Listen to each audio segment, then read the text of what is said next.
It ain't nothing ever in this phrase, bro. Did you see that Alex O'Connor just massacred Cliff? Nah, what's the problem? He was embarrassing for you Christians. Christians can't answer this ethical question about God. It's sad, the cognitive dissonance you all have as Christians. Dude, I'm free to think logically, bro. I don't know what you mean, but go on. Okay, so let's say tomorrow you wake up and find yourself in ancient Canaan, and you're a Canaanite. You have a wife, you got children, you have family. And you know, because Deuteronomy 20 says that the Israelites are gonna come and wipe you out under God's commandment. Not just you, but the woman, the children. The question is, do you fight against Israel? Wouldn't that make me, you, a victim of genocide? No. What do you mean no? You'll be killed. Let me explain. This is the core of what you're asking. Is God just? Wouldn't I be justified in resisting God's will if I felt it was cruel? And how can a loving God command death, especially women and children? Okay, bet. So my first option, one, is I'm a Canaanite. I take up arms, join the others, defend my home, my gods, my way of life. But what you're defending isn't just your family. You're defending child sacrifice, culture built on abusing animals, insides, systematic abuse, occult worship, sexual exploitation, animal cheeks. Say all that, bro. What you mean? That's what they was doing on the daily and how they lived. You asked me to defend it. Hold on, they even burned their sons and daughters in the fire and sacrificed to their God. How was it? They would put their babies in the statue's arms and watch their baby sizzle to death in an easy bake oven, hot and ready, faster than a Little Caesar's pizza.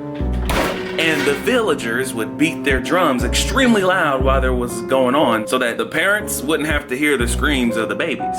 Yeah, Canaanites worship Moloch and Baal, a fallen angel spirit before humans even existed. They enjoyed burning children alive. They believed children's sacrifice would bring rain, prosperity, or favor from the gods. They did extreme sexual perversion, ritualized style. Leviticus 18 lists many of these practices the Canaanites were doing. Incest, bestiality, homosexual acts, prostitution in temples. Holes in the temple is crazy. Orgies and worship rituals. I'm sorry, did you say bestiality? Yeah, bro, they was clapping goat cheeks when they was supposed to be using them for milk. Jesus. I thought you didn't believe. But yeah, that wasn't just private sin like everyone struggles, including me, on a daily. It was public, celebrated, and sacred in their culture to do it. So bro, they was sucking horse meat while sipping bloody tea from their little sister's daughter's rotten body on a Tuesday. But you want to get mad and say, why does God not do anything about evil? But when he does, you get mad about it? There was so much violence and corruption and human trafficking that archaeology and biblical records show city-state warlords, slavery,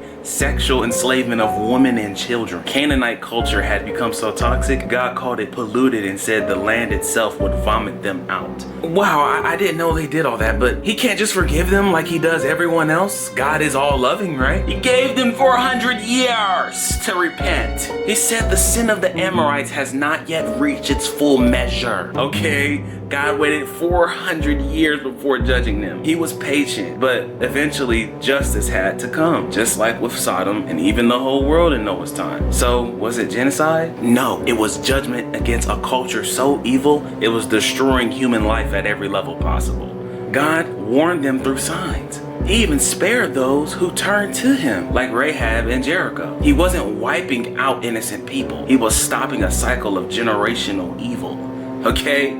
They may have been wrong, but you can't call God good if he kills though. People who think like that can't see the irony of that logic. Would it be genocide if a modern judge sentenced a criminal gang that had murdered children, trafficked women, and sacrificed people for profit? How much more so if God is the giver of life? Doesn't he have the right to take it logically? I can't admit it, that's so true. I gotta say something. But I wouldn't take my son's life if he was doing those things. Your perception is screwed. No little children go to hell. That's not biblical. All he's doing is taking them back to himself. You don't even understand what death is. That's why you get upset when it happens.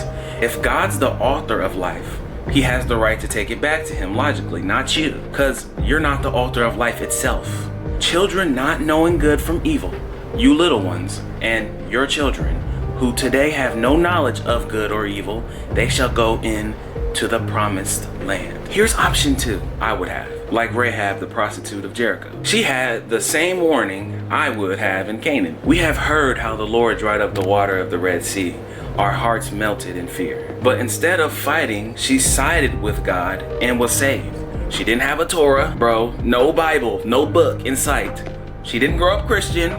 She repented, which means changed her mind enough to say, God, I don't want to be on the wrong side of your justice. And because of that, Rahab was not only spared, she became a follower of Jesus. So judgment is never random. It's not genocide. It's justice with a way out for anyone humble enough to turn. So if I were a Canaanite and I knew God was real, no, I would not fight. I would fall on my knees and say something like, Lord, I didn't know, but I turn to you now. Please spare me and my family. That's it. Because God has always been willing to save those who turn, even from the heart of Canaan. The ultimate root of this problem is you think God's people in the Bible are today's people of Israel. So it perverts your understanding of God. The Israel today is not God's chosen people. That's the sad effect of legalism that you've been indoctrinated by. But you don't hate God, bro. You hate religion. The Jews killed Jesus, but that's a story for another time though. Wait, so how does he...